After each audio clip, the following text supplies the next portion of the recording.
all my dear students in 21 lecture of solution। Lecture को शुरू करने से पहले हमारे YouTube चैनल को सब्सक्राइब करें, बेल आइकॉन को प्रेस करके ऑल पे क्लिक करें ताकि आपको लगातार वीडियो अपडेट होता रहे। तो पिछले क्लास में हम लोग कुछ कॉम्पिटिटिव प्रॉब्लम कर रहे थे, IIT 2012 का किए थे, नीट 2016 का किए थे। आज भी हम शुरुआत करेंगे कुछ क्वेश्चन से ही, ठीक है। तो हम एक जेई मेंस का क्वेश्चन अभी लेंगे और पिछले क्लास में जो आपको 2 प्रॉब्लम वर्क में दिए थे, कमेंट बॉक्स में उसका हम आंसर दे दिए हैं, आप आंसर मिला लीजिएगा। अभी तक जितने भी लोग को हम कमेंट में देखे सभी का आंसर सही था, फिर भी हम कमेंट बॉक्स में आंसर दे दिए हैं, आप देख लीजिएगा। और अगर नहीं समझ में आया होगा आप कमेंट तुरंत कीजिएगा, हम अगले वीडियो में रिप्लाई करेंगे उसको, ओके। और तो चलिए हम शुरुआत करते हैं कि जेई मेंस 2015 के क्वेश्चन से, तो उसको नोट कीजिए आप लोग। सामने प्रॉब्लम रखे हैं जेई 2015 का, जेई मेंस का है। क्या करा कि the vapour pressure of acetone at 20 degree C is 185 torr. Acetone यानी ये प्योर सॉल्वेंट हो गया। नहीं समझ में आ रहा है कि कैसे प्योर सॉल्वेंट है, तो आगे पढ़िए। When 1.2 gram of non volatile substance dissolve in 100 gram of acetone. देखो आ गया ना, ये सॉल्वेंट हुआ। तो फटाफट डेटा निकालना शुरू करो। ये क्या है, पी नोट ए है आपका। पी नोट ए कितना दिया हुआ है, 185 टोर, ओके। अब आइएगा यहाँ, when 1.2 gram of non volatile substance, यानी आपको WB दिया हुआ है 1.2 ग्राम और नाम नहीं दिया हुआ है, तो नीचे जाके देखिए यही पूछा हुआ है, यानी नाम नहीं दिया हुआ है तो मोलर मास फाइंड करना होगा, यानी MB आपको निकालना है, क्या है, वाट है। और क्या डेटा दिया हुआ है, कितना मिला रहे हैं, 1.2 gram of non volatile, 100 gram of acetone, 100 gram acetone में मिला रहे हैं, यानी आपका हो गया WA is equal to 100 gram, okay. अब MA molar mass of solvent acetone, तो एसीटोन का फॉर्मूला क्या होता है, CH3COCH3, डाइमिथाइल कीटोन का ही वही नाम है दूसरा। अब देखो इसका कार्बन का 12, हाइड्रोजन का 3, यानी 12 और 3 15, फिर से कार्बन है तो 12, ऑक्सीजन है तो 16 और फिर से यहाँ 15, यानी टोटल ऐड कीजिएगा तो कितना हो जाएगा 58, यानी हमारा आ गया 58। अब फॉर्मूला बैठाएंगे फटाक से, क्या होता है, P naught A minus PA upon P naught A is equal to WB upon MB और नीचे आ जाएगा WA अपॉन MA। अब फटाफट डेटा पुट कीजिए। पी नोट ए, एक और डेटा है बाबू यहाँ पर देखिए, क्या कह रहा है कि जब नॉन वोलाटाइल 1.2 ग्राम नॉन वोलाटाइल सब्सटेंस को 100 ग्राम एसीटोन में मिलाते हैं तब उसका वेपर प्रेशर घट के 183 टोर हो जाता है, यानी यहाँ पर PA दिया हुआ है 183 टोर। फटाफट पुट कीजिए, 185 माइनस 183, फार्मूला में कहे हैं कि न्यूमेरिकल सॉल्व करते समय ही लगाना है, upon 183 is equal to WB आपका कितना दिया हुआ है, यानी 1.2 अपॉन MB तो निकालना ही है, WA 100 है, अब एसीटोन का मोलर मास आ गया हमको 158। अब इसको आगे सॉल्व करते हैं हम यहाँ पर, तो क्या हो जाएगा, ऊपर क्या बचेगा 2 अपॉन 183 और यहाँ पर देखिए इसको बढ़िया से लिख लीजिए 1/1.2, अब बटा में है तो MB यहाँ मतलब ऐसे लिख दे रहे हैं, और नीचे क्या है 100 अपॉन 50, यानी ऊपर चला जाएगा, यानी 58। अब इसको आगे सॉल्व करते हैं, या देखिए MB को हम इधर ले जा रहे हैं, MB को इधर ले आ रहे हैं तो 2MB हो जाएगा, यानी 2MB इज इक्वल टू क्या हो जाएगा, ये 183 MB को इधर लाए हैं और 2 को इधर ही ले जाओ इसी जगह, तो 2 नीचे आ जाएगा, यानी 2 × 100, ओके। अब 183 को ऊपर ले जा रहे हैं तो 183 × 1.2 × 58, यही ना, ओके, अब इसको सॉल्व करते हैं, 2 से इसको काट दीजिए तो 49 बार में चला जाएगा। अब इसको मल्टीप्लाई कीजिए 183 इंटू 1.2 इंटू 49, तो आपका आ जाएगा लगभग 368 के करीब। गुना कीजिए तो इसको फट से करने पर आ जाएगा 6368.4 अपॉन 100। अब डिवाइड करो, आसानी से डिवाइड हो जाएगा। अब 100 से डिवाइड करेंगे तो ये पॉइंट इधर चला आएगा, 2 अंक इधर भी, यानी कितना हो जाएगा 63.684। तो देखिए तो कौन सा ऑप्शन के पास जाएंगे हम लोग, 32, 164 के अप्रॉक्स आ रहा है, यानी यही हमारा लगभग 64 हो गया, यानी आंसर नंबर सी। चलिए तो एक और क्वेश्चन देखते हैं, क्वेश्चन नंबर 4। हाँ, तो एक आपको बहुत ही लेटेस्ट क्वेश्चन दिए हैं, ये आया है आपको जेई मेन 2019 में, यानी प्रीवियस ईयर का प्रॉब्लम आपको दिए है, पिछला साल का एकदम लेटेस्ट। जेई मेन 2019 का है, ठीक है। क्वेश्चन चूंकि लंबा है तो हम मिटाएंगे इसको, इसीलिए सबसे पहले वीडियो को पॉज करके क्वेश्चन को नोट कर लीजिए। चलिए अब आइए, क्या कह रहा है, कह रहा है कि liquid A and B form an ideal solution, एक आइडियल सोल्यूशन फॉर्म कर रहा है in the entire composition range at 350 kelvin. The vapour pressure of pure liquid A and B are इतना एंड इतना। मतलब आपको क्या क्या डेटा दे रहा है, पी नोट ए आपको यही लिख दे क्या, इसी जगह लिख दे रहा है। ये आपको किसका डेटा दे रहा है, पी नोट ए का, और ये किसका डेटा दे रहा है आपको, पी नोट बी का, ये दिया हुआ है respectively. The composition of the vapour in equilibrium, देखो यही पूछ रहा है, इक्विलिब्रियम विथ सॉल्यूशन, मतलब सॉल्यूशन के साथ इक्विलिब्रियम में है, तो कंपोजिशन आपसे पूछ रहा है कि the composition of the vapour, मतलब वेपर में कंपोजिशन पूछ रहा है, यानी आपसे mole fraction in vapour phase पूछ रहा है। तो mole fraction in vapour phase के लिए, और साथ में क्या दिया है, with solution containing 40 mole% of A at this temperature is. तो आपको बताना है कि वेपर फेज में जो कंपोजिशन है दैट मीन्स ए और बी का मोल फ्रैक्शन बताना है। तो ए और बी का वेपर फेज में मोल फ्रैक्शन निकालने के लिए फॉर्मूला क्या है मेरे पास, YA is equal to P naught A X A upon total pressure, जिसमें आपको सिर्फ पी नोट ए गिवन है, आपको मोल फ्रैक्शन ऑफ ए भी चाहिए और टोटल प्रेशर भी चाहिए। पहले समझा लेते हैं कैसे निकालिएगा। तो मोल फ्रैक्शन ऑफ ए कैसे निकल जाएगा, हमको मोल दिया हुआ है, मोल कितना है 40 मोल% है, तो यहाँ से तो हम मोल दिया हुआ है तो मोल फ्रैक्शन निकाल लेंगे। और टोटल प्रेशर निकालने के लिए क्या फार्मूला है, P is equal to P naught A X A plus P naught B X B, ऐसे निकाल लेंगे। यानी 2 स्टेप करना होगा, पहले हमको मोल फ्रैक्शन कैलकुलेट करना होगा, फिर टोटल प्रेशर कैलकुलेट करना होगा, तब हम लोग मोल फ्रैक्शन ऑफ ए आसानी से निकाल लेंगे। ओके, तो हम थोड़ा सा इस ऑप्शन को मिटा रहे हैं, ऑप्शन आप लोग कॉपी में नोट कर लीजिए, इस ऑप्शन को मिटा रहे हैं, हम सॉल्यूशन कर रहे हैं। ओके, तो चलिए सॉल्यूशन करना शुरू करते हैं। तो क्या दिया हुआ है, 40 मोल% दिया हुआ है, 40 मोल% दिया हुआ है, किसका, ए का। इसका मतलब क्या हुआ कि नंबर ऑफ मोल ऑफ ए आपको दिया हुआ है 40। कैसे, 40 मोल% में 40/100 गुने 100, तो 100 कट जाएगा, यानी 40 दिया हुआ है आपको। जब ए का मोल 40 है तो आप बताइए बी का मोल कितना होगा, 100 - 40 यानी कितना, 60। अब यहाँ से हम लोग मोल फ्रैक्शन निकाल लेंगे। ए का मोल फ्रैक्शन कैसे निकालते हैं, जिसका निकालना है उसका मोल बटा टोटल मोल। टोटल कितना है, 60 + 40 यानी 40 + 60 यानी 40/100 आ गया, यानी 0.4।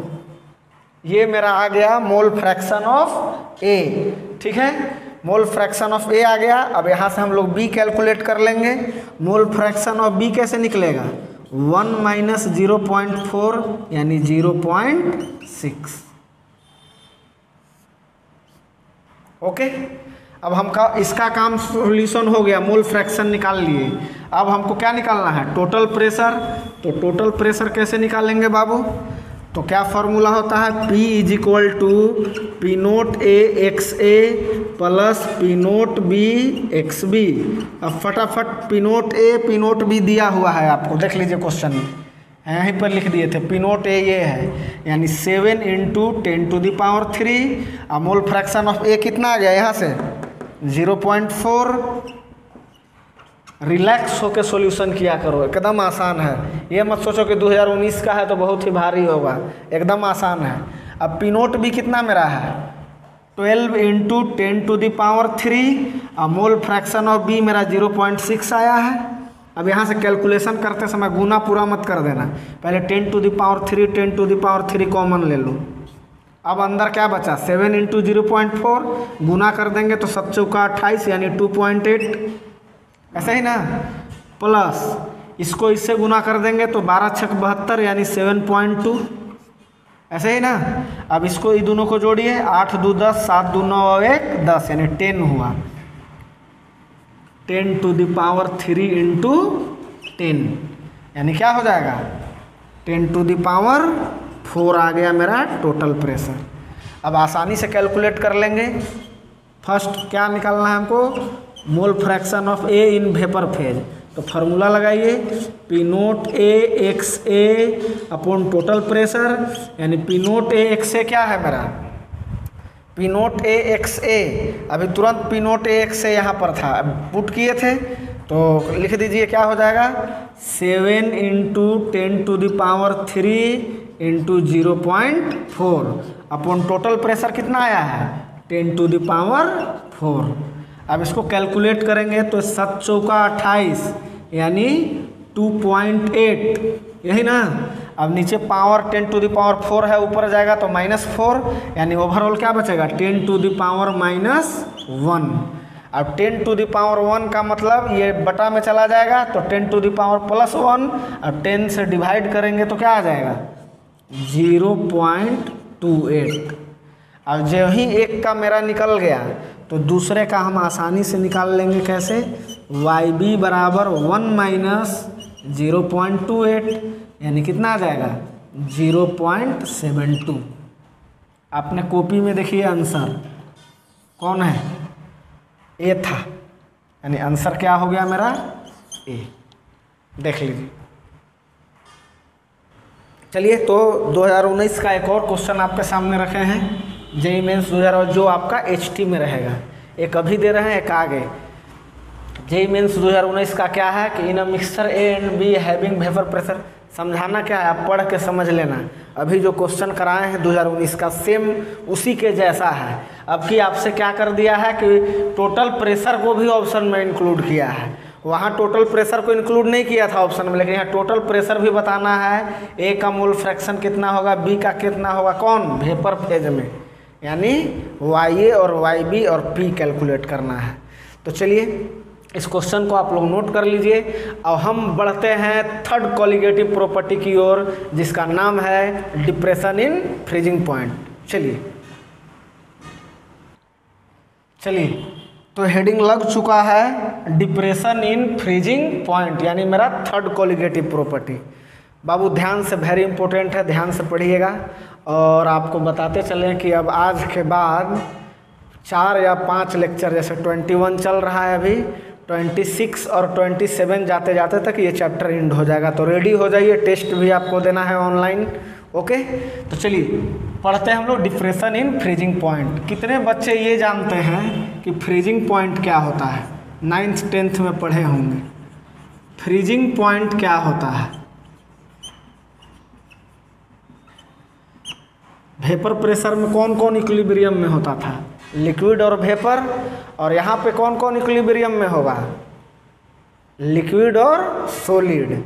मतलब जिस टेम्परेचर पर कोई लिक्विड और सॉलिड इक्विलिब्रियम में आ जाए उसी को हम लोग फ्रीजिंग पॉइंट कहते हैं। पहले लिखते चलते हैं। फ्रीजिंग पॉइंट पहले हम लोग समझ रहे हैं, क्या कर रहे हैं। द टेम्परेचर, यहाँ पर कौन कौन, लिक्विड और सॉलिड इक्विलिब्रियम में आ जाएंगे।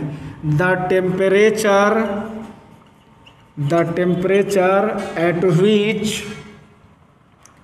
at which solid and liquid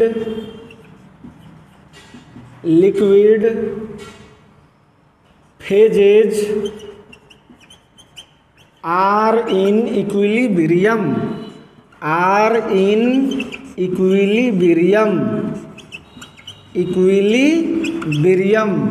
is called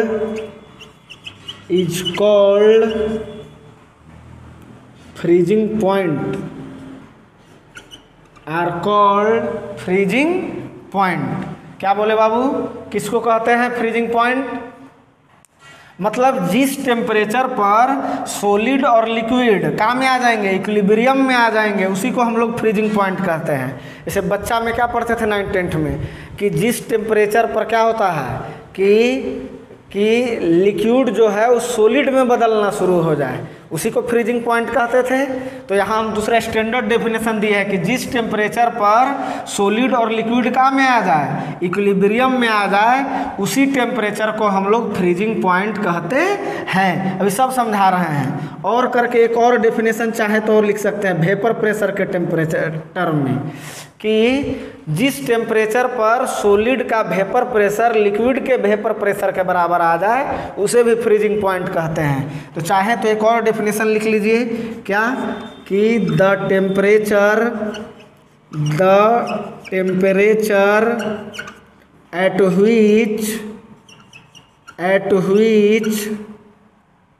at which the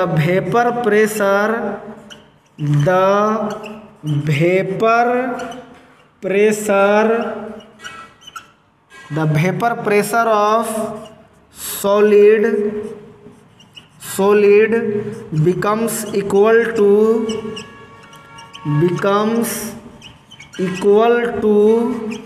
किसके, वेपर प्रेशर ऑफ लिक्विड। मतलब जिस टेम्परेचर पर सॉलिड का वेपर प्रेशर लिक्विड के वेपर प्रेशर के बराबर आ जाए उसे भी फ्रीजिंग पॉइंट कहेंगे। या एक और क्या डेफिनेशन दिए कि जिस टेम्परेचर पर सॉलिड और लिक्विड क्या में आ जाए, इक्विलिब्रियम में आ जाए, उसी टेम्परेचर को हम लोग क्या कहते हैं, फ्रीजिंग पॉइंट। नोट कीजिए इसको। समझे आप लोग फ्रीजिंग पॉइंट क्या है। अब थोड़ा इमेजिंग कीजिएगा। जैसे वाटर का फ्रीजिंग पॉइंट कितना होता है, 0 डिग्री सी। वाटर का फ्रीजिंग पॉइंट कितना होता है, 0 डिग्री से। बॉइलिंग पॉइंट पूछते थे तो क्या कहता था, 100 डिग्री सी। अब क्या कर रहे हैं कि एक रूम में एक बर्तन में एक जग, मान लो जग में हम आधा जग सपोज करो पानी लिए हैं, ठीक है। अब रूम का टेम्परेचर को हम 0 डिग्री कर दिए हैं। अब उसमें एक आइस डाल दिए, ठीक है। तो बताइए क्या प्रभाव पड़ेगा आइस पर और वाटर पर। तो कोई प्रभाव नहीं पड़ेगा, 0 डिग्री लिए हो ना, तो 0 डिग्री ही वह टेम्परेचर है जहाँ पर सॉलिड, प्योर सॉलिड मतलब वाटर, प्योर वाटर लिक्विड और वाटर आइस दोनों क्या में एग्जिस्ट करेगा, इक्विलिब्रियम में। मतलब क्या कह रहे हैं कि अगर आप रूम टेम्परेचर 0 डिग्री रखे हैं, अगर आप रूम टेम्परेचर 0 डिग्री रखे हैं, अब प्योर वाटर लिए हैं यहाँ पर, और इसमें एक आइस का टुकड़ा डाल दीजिए, आइस का टुकड़ा डाल दिए, यही आइस का टुकड़ा डाल दिए। अगर टेम्परेचर 0 डिग्री है तो ये लिक्विड और ये आइस दोनों क्या में होंगे, इक्विलिब्रियम में होंगे। ओके, यानी क्या कर रहे हैं कि जिस टेम्परेचर पर वाटर सॉलिड है ना और वाटर लिक्विड क्या में हो, इक्विलिब्रियम में हो, उसी को हम लोग क्या कहते हैं, फ्रीजिंग पॉइंट। वाटर सॉलिड मतलब आइस की बात कर रहे हैं और वाटर लिक्विड का मतलब लिक्विड, यही ना। अच्छा ये देखो तो बाबू, सॉलिड से लिक्विड में बदलना कैसा प्रोसेस है, एक्सोथर्मिक है कि एंडोथर्मिक है। मतलब हीट एब्जॉर्ब होगा कि हीट रिलीज होगा। कोई भी आइस है बाबू तो हीट देते हो तो लिक्विड में बदलने लगता है, यानी ये एक एंडोथर्मिक प्रोसेस है। सॉलिड से लिक्विड में बदलना, यानी यहाँ एंडोथर्मिक प्रोसेस है तो डेल एच का वैल्यू क्या आ जाएगा, पॉजिटिव होगा। क्यों? क्योंकि ये एंडोथर्मिक प्रोसेस है, एंडोथर्मिक लिख लीजिएगा आप पूरा, हम शॉर्ट में लिख रहे हैं। और जिस टेम्परेचर पर ये लिक्विड और सॉलिड इक्विलिब्रियम में एग्जिस्ट कर रहे हैं उसी को हम लोग क्या कह रहे हैं, फ्रीजिंग पॉइंट। और वह केवल एक खास टेम्परेचर होता है जिसे हम लोग फ्रीजिंग पॉइंट कहते हैं। अब हमारा आपसे एक क्वेश्चन है कि जो यहाँ जो इक्विलिब्रियम में दोनों थे 0 डिग्री पर, अब क्या कर रहे हैं कि रूम का टेम्परेचर बढ़ाएंगे, तब क्या प्रभाव पड़ेगा, आइस का अमाउंट घटेगा कि वाटर का अमाउंट घटेगा। क्या कह रहे हैं कि हम हीट कर रहे हैं, हीटिंग कर रहे हैं, हीटिंग कर रहे हैं। हीटिंग करने का मतलब क्या कि आप टी का वैल्यू टेम्परेचर जो है वो ज़्यादा कर दिए, किससे, फ्रीजिंग पॉइंट से। मान लेते हैं कि फ्रीजिंग पॉइंट ये वाला जो था वो T1 है, तो क्या कर रहे हैं कि अब हम टेम्परेचर बढ़ा दिए, यानी टी को ज़्यादा कर दिए T1 से, हीटिंग किए तो तब क्या होगा, रिएक्शन क्या होगा, इन जनरलाइज कीजिए, इसी सोचिए, ज़्यादा हीट कर रहे हैं तो क्या होगा, अमाउंट ऑफ आइस घटेगा, यानी कुछ आइस जो है क्या में बदलना शुरू हो जाएगा, लिक्विड में। यानी आइस मतलब सॉलिड, वाटर सॉलिड, यानी रिएक्शन किस डायरेक्शन में डिराइव होने लगेगा, फॉरवर्ड डायरेक्शन में। कब, जब T ग्रेटर देन T1 होगा, यानी आफ्टर हीटिंग। यानी क्या लिख सकते हैं यहाँ पर, reaction moves in forward direction,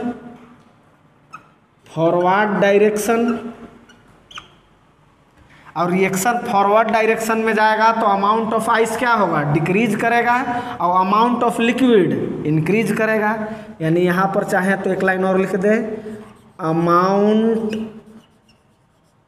of water increases. ठीक है, अब फिर से ओरिजिनल वाले कंडीशन में आ जाते हैं। अब क्या कर रहे हैं ना कि जो फ्रीजिंग पॉइंट T1 था, मतलब जो टेम्परेचर था 0 डिग्री उस समय रखे थे, अब क्या कर रहे हैं कि उससे भी कम कर रहे हैं, यानी अब क्या कर रहे हैं, कूलिंग कर रहे हैं, कूलिंग कर रहे हैं बाबू। तो कूलिंग करने का मतलब क्या कि T is less than T1, यानी अब जो फ्रीजिंग पॉइंट था उससे भी टेम्परेचर को कम कर रहे हैं। तब क्या होगा, यहाँ बर्तन में विजुलाइज कीजिए, अब और ठंडा कर रहे हैं तो कुछ लिक्विड का में बदल जाएगा, आइस में। यानी यहाँ पर क्या हो जाएगा, रिएक्शन जो है लिक्विड सॉलिड में बदलने जाएगा, यानी रिएक्शन बैकवर्ड डायरेक्शन में आएगा। यानी यहाँ पर क्या लिख दें, reaction moves in backward direction, backward direction में मूव करेगा। अब बैकवर्ड डायरेक्शन में मूव करेगा यानी अमाउंट ऑफ आइस क्या करेगा, इंक्रीज कर जाएगा, सॉलिड बढ़ रहा है तो। यानी यहाँ एक लाइन और लिख सकते हैं क्या, अमाउंट ऑफ आइस इंक्रीजेज। बात समझ में आया? यानी ये सब चीज़ क्यों बता रहे हैं सर, तो आपको न्यूमेरिकल प्रॉब्लम में आएगा क्वेश्चन में कि टेम्परेचर को बढ़ा दिए हैं तो बताइए अमाउंट ऑफ आइस इंक्रीज करेगा, डिक्रीज करेगा, या करेगा कूलिंग कर रहे हैं, तब क्या प्रभाव पड़ेगा, अमाउंट ऑफ आइस इंक्रीज करेगा कि डिक्रीज करेगा, तो इंक्रीज कर रहा है। अब कितना ग्राम से इंक्रीज कर रहा है, ऐसे करके क्वेश्चन पूछेगा। तो न्यूमेरिकल प्रॉब्लम में कूलिंग वगैरह का, हीटिंग वगैरह का ये टर्म आएगा, तो इसी के लिए हम इसको इतना आपको समझाए हैं। ठीक है, अब दूसरा जो डेफिनेशन था, दूसरा डेफिनेशन क्या था कि ऐसा टेम्परेचर जिस टेम्परेचर पर लिक्विड का वेपर प्रेशर और सॉलिड का वेपर प्रेशर सेम हो जाए, उसी टेम्परेचर को हम लोग फ्रीजिंग पॉइंट कहते हैं। तो चलिए उसको हम एक ग्राफ से उस डेफिनेशन को भी वेरीफाई करते हैं। तो चलिए अब एक ग्राफ से भी इसको समझा देते हैं वेपर प्रेशर के टर्म में। जैसे इधर हम वेपर प्रेशर लिए हैं,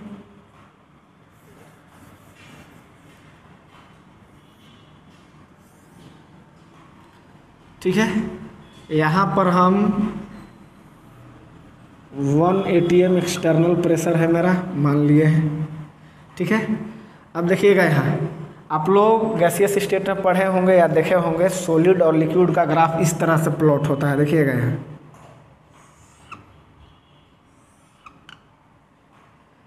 ये क्या है, मान सपोज करो प्योर वाटर लिए हैं, प्योर वाटर यानी प्योर सॉल्वेंट यानी सॉल्वेंट। ये सॉल्वेंट सर ऐसे ऐसे क्यों दिखा रहे हैं, क्योंकि सॉल्वेंट सेम ही है, इसका दो फेज हम ले रहे हैं। एक यहाँ पर हम सॉल्वेंट सॉलिड का लिए हैं, इसे पानी ही है, लेकिन ये ग्राफ दिखाए हैं सॉलिड के लिए, और ये वाला ग्राफ ध्यान से देखिएगा, ये ग्राफ पानी का ही, ये ग्राफ दिखाए हैं सॉलिड के लिए, सॉलिड फॉर्म में, और ये दिखा रहे हैं हम लिक्विड फॉर्म में। बोथ आर सॉल्वेंट, सॉल्वेंट का ही ग्राफ है ये दोनों, प्लॉटिंग चाहो तो इसे दिखा दो। अब क्वेश्चन है कि सर सॉलिड को नीचे क्यों ले रहे हैं, लिक्विड को ऊपर क्यों ले रहे हैं। तो आपको मालूम है कि सॉलिड और लिक्विड में वेपर प्रेशर किसका ज़्यादा होता है। हम आपको लिखवाएं कि नॉन वोलेटाइल सॉलिड जो होता है, या सॉलिड जितने भी सॉलिड सब्सटेंस है उनका वेपर प्रेशर लगभग जीरो होता है। लगभग कहें, हम कंप्लीट जीरो नहीं कहें, ठीक है। तो सॉलिड ऐसे सोचो ना कि वेपर कौन वेपोराइज जल्दी करेगा, आइस की पानी। आइस को वेपर में बदलना होगा तो पहले लिक्विड में आता है, तब वेपर में बदलता है, ऐसे नहीं करते हो। तो जाहिर सी बात है सॉलिड का वेपर प्रेशर कम होता है, इसलिए देखिए इस ग्राफ में नीचे दिखाए हैं और लिक्विड को ऊपर दिखाए हैं। अब इसमें आप देखिए तो किस पॉइंट पर इन लोग दोनों का वेपर प्रेशर, ये टेम्परेचर का ग्राफ है, इस पर हम लोग टेम्परेचर देखेंगे, इधर से इधर इंक्रीज कर रहा है, इधर वेपर प्रेशर इंक्रीज कर रहा है। अब देखिए ये पॉइंट, यहाँ देखिए एक ऐसा पॉइंट है जहाँ पर इन दोनों का वेपर प्रेशर जो है वो सेम हो जा रहा है इस पॉइंट पर।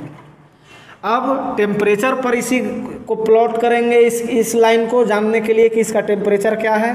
यानी यहाँ पर टेम्परेचर ग्राफ में आ रहा है, यानी यही इसका फ्रीजिंग पॉइंट होगा। मतलब जिस टेम्परेचर पर, ये टेम्परेचर है ना, जिस टेम्परेचर पर किसी लिक्विड सॉल्वेंट लिक्विड का वेपर प्रेशर और सॉलिड का वेपर प्रेशर क्या हो जाए, बराबर हो जाए, उसी को हम लोग फ्रीजिंग पॉइंट कहते हैं। ओके, समझ में आया आप लोग को। अब देखिए, अब यहाँ ज़रा सा समझिएगा कि ये डिप्रेशन क्यों हेडिंग लगाए हैं, डिप्रेशन इन फ्रीजिंग पॉइंट क्यों लगाए हैं। लोग पढ़ाने लगता है और इसका नहीं प्रॉपर कहीं पे एक्सप्लेनेशन नहीं है कि घट क्यों जाता है। तो ध्यान से सुनिएगा पहले फ्रीजिंग पॉइंट का कंसेप्ट। फ्रीज कोई लिक्विड कब होता है, जैसे लिक्विड मोलेकुल है, अगर उसको हम गर्म करते हैं फ्रीज होगा नहीं, क्योंकि लिक्विड के मोलेकुल और दूर दूर होते जाएंगे, यानी वेपर में बदल जाएंगे। Okay, point to be noted. Freeze का कंसेप्ट क्या है कि लिक्विड का सॉलिड में बदलना, यानी लिक्विड के मोलेकुल को और नज़दीक नज़दीक आना, तभी ना सॉलिड में बदलेगा। यानी उसको और नज़दीक नज़दीक लाना है तो टेम्परेचर को क्या करना होगा, घटाना होगा। और जैसे जैसे टेम्परेचर घटाएंगे, जैसे प्योर वाटर का ले रहे हैं तो टेम्परेचर घटाते घटाते 0 डिग्री पर ले आते हैं, तब क्या हो जाता है, वह लिक्विड सॉलिड में बदलना शुरू हो जाता है। वही उसके लिए क्या हो जाता है, फ्रीजिंग पॉइंट। अब डिप्रेशन का चर्चा कर रहे हैं, अब क्या कर लिए, वो तो प्योर सॉल्वेंट का बात हुआ। अब क्या कर रहे हैं कि प्योर सॉल्वेंट यानी प्योर वाटर में हम नॉन वोलेटाइल सॉल्यूट मिला दिए। अब होमोजीनियस मिक्सचर बनना है तो क्या करेगा, जो पहले से जो लिक्विड के मोलेकुल थे, मान लिए AA थे, AA लिक्विड का मोलेकुल था, अब उसमें नॉन वोलेटाइल सॉल्यूट भी मिला दिए, सपोज करो मिला दिए, तो क्या करेगा, दोनों A के बीच में जगह बना लेगा। यानी पहले से जो वाटर मोलेकुल के बीच में जो डिस्टेंस था, after mixing non volatile solute, उनका डिस्टेंस क्या हो जाएगा, ज़्यादा हो जाएगा।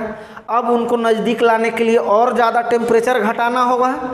यानी अगर आपसे हम पूछें कि फ्रीजिंग पॉइंट सॉल्वेंट का ज़्यादा होगा कि सॉल्यूशन का, ऑफ कोर्स सॉल्वेंट का ज़्यादा होगा और सॉल्यूशन का कम। क्यों, क्योंकि जब नॉन वोलेटाइल सॉल्यूट मिला देते हैं तो लिक्विड के मोलेकुल के बीच में डिस्टेंस और ज़्यादा बढ़ जाता है, और ज़्यादा बढ़ जाता है तो उसको नज़दीक लाने के लिए, यानी सॉलिड में बदलने के लिए और ज़्यादा टेम्परेचर घटाना पड़ता है। यानी फ्रीजिंग पॉइंट क्या हो जाता है, सॉल्यूशन का घट जाता है। यानी यहाँ से एक पॉइंट अगर हम मान लेते हैं कि टी नोट एफ मेरा फ्रीजिंग पॉइंट है सॉल्वेंट का, प्योर सॉल्वेंट का, प्योर के लिए हम लोग नोट का इस्तेमाल करते हैं। तो TF मान लेते हैं हम किसका, vapour pressure of solution. Okay, आपसे पूछेंगे किसका फ्रीजिंग पॉइंट ज़्यादा होता है, तो ऑफ कोर्स किसका, सॉल्वेंट का। नहीं समझ में आएगा वीडियो को बैक करके एक बार और ध्यान से सुनिएगा, तुरंत समझ में आ जाएगा। समझा भी दिए कि नॉन वोलेटाइल सॉल्यूट मिलाइएगा तो लिक्विड मोलिक्यूल के बीच में और दूरी बढ़ जाएगा। अब उसको और पास लाने के लिए बहुत ज़्यादा टेम्परेचर घटाना होगा, यानी फ्रीजिंग पॉइंट घट जाएगा। यानी freezing point of solvent is greater than freezing point of solution. इसीलिए हम टर्म हेडिंग लाए हैं डिप्रेशन। डिप्रेशन का मतलब होता है कमी, एलिवेशन का मतलब होता है बढ़ना। वहाँ बॉइलिंग पॉइंट के केस में बढ़ गया था, यहाँ फ्रीजिंग पॉइंट के केस में क्या हो जा रहा है, घट जा रहा है। इसीलिए हेडिंग लगाए हैं डिप्रेशन इन फ्रीजिंग पॉइंट। और जितना से घटेगा उसी को हम लोग कहते हैं डिप्रेशन इन फ्रीजिंग पॉइंट। मतलब जितना से घटने का मतलब कैसे निकालेंगे, तो भाई शुरू में कितना था freezing point, T0F। Non volatile solute मिला है तो क्या हो जाएगा, घटेगा। तो क्या होगा, घट के कितना हो जाएगा, TF, यही ना। अब इसी का डिफरेंस हमारा क्या हो जाएगा, डेल्टा TF। ठीक है, तो वंस अगेन फिर से हेडिंग लगा लेंगे डिप्रेशन इन फ्रीजिंग पॉइंट, और इसको अब हम लोग डिफाइन करेंगे कि क्या होता है। ठीक है, नोट कीजिए तब तक। तो क्या हुआ, नॉन वोलेटाइल सॉल्यूट मिलाने से फ्रीजिंग पॉइंट क्या हो जा रहा है, घट जा रहा है। अब इसी डिक्रीज को हम लोग क्या बोलते हैं, depression in freezing point. Depression का मतलब ही होता है घटना। तो डेफिनेशन क्या दे सकते हैं बाबू, बोलो तो, कि when non volatile solute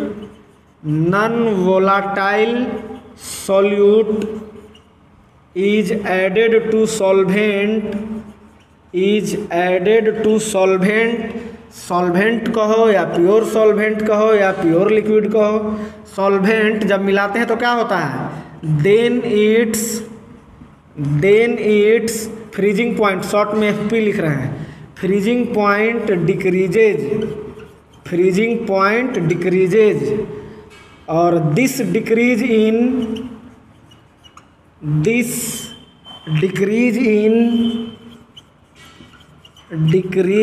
in vapor pressure, this decrease in freezing point is called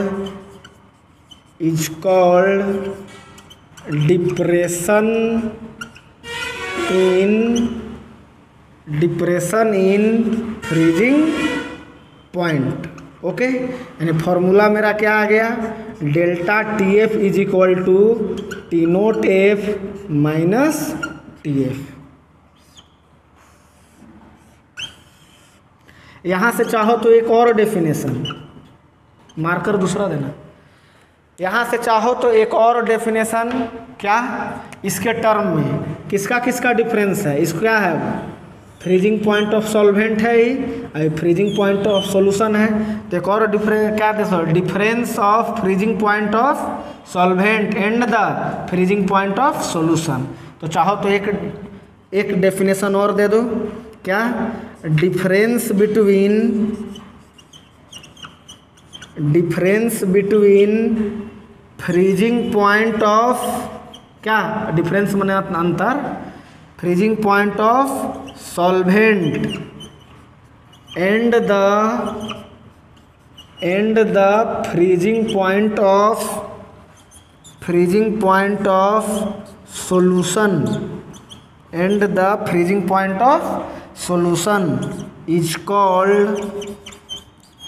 called क्या, depression in freezing point, depression in freezing point.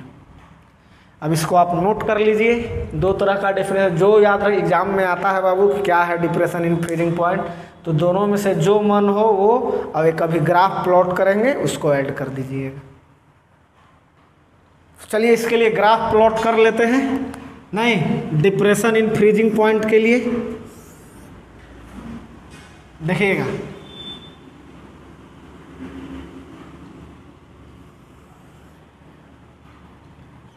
1 atm external pressure है यहाँ, अब फिर से आपको तो बता दिए हैं कि लिक्विड किसी सॉल्वेंट का या किसी सॉल्यूशन का लिक्विड फेज और सॉलिड फेज में कैसे ग्राफ प्लॉट होता है, देख लीजिएगा। ये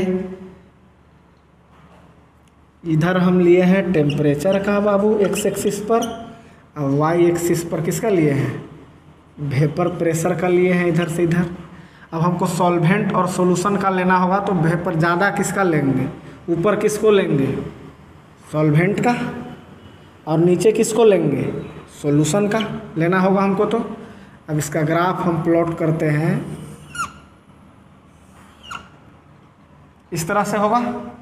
ये किसका है, सॉल्वेंट का है, सॉल्वेंट का है। ये किस फेज में, सॉलिड फेज में, और ये किस फेज में, लिक्विड फेज में। ये तो हुआ सॉल्वेंट की बात। अब सॉल्यूशन का अगर ग्राफ प्लॉट करना चाहें तो कहाँ से, वेपर प्रेशर उसका क्या रहेगा, कम रहेगा, इसके नीचे से जाएगा। इसके नीचे से जाना है तो हम यहाँ पर दिखाएंगे क्या कर रहे हैं, नॉन वोलेटाइल सॉल्यूट मिला रहे हैं, तो लिक्विड में मिलाए होंगे तो इसका जो ग्राफ मतलब वेपर प्रेशर क्या होगा, घटेगा। नॉन वोलेटाइल सॉल्यूट मिलाएंगे तो वेपर प्रेशर क्या हो जाएगा, घट जाएगा, यानी इस ग्राफ के नीचे से पास होगा। यानी सॉल्यूशन का अगर खींचना चाहें तो कुछ इस तरह से खींच सकते हैं। अब इस पॉइंट पर और इस पॉइंट पर इक्विलिब्रियम है, ये किसके बीच में, सॉल्वेंट के लिक्विड सॉलिड के बीच में यहाँ इक्विलिब्रियम है, और यहाँ पर सॉल्यूशन वाले के लिए, सॉल्यूशन के लिक्विड और सॉलिड फेज में। अब बाबू ये पॉइंट, ये जो है ये किसका है, सॉल्वेंट का है, देख लीजिए। तो ये टी नॉट एफ हो गया। ये किसका है, सॉल्यूशन का, यानी ये टी एफ हो गया।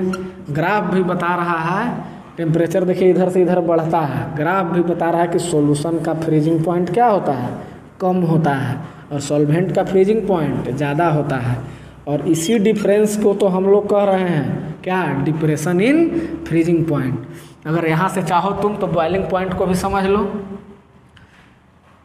याद है ये किसका है, सॉल्वेंट का, यानी सॉल्वेंट को टी नोट भी कहे थे।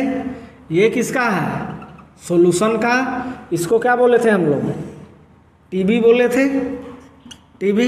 तो यहाँ पर देख लो कि बॉइलिंग पॉइंट के केस में बॉइलिंग पॉइंट किसका ज़्यादा है, सॉल्यूशन का ज़्यादा होता है, लेकिन फ्रीजिंग पॉइंट में किसका ज़्यादा होता है, सॉल्वेंट का ज़्यादा होता है।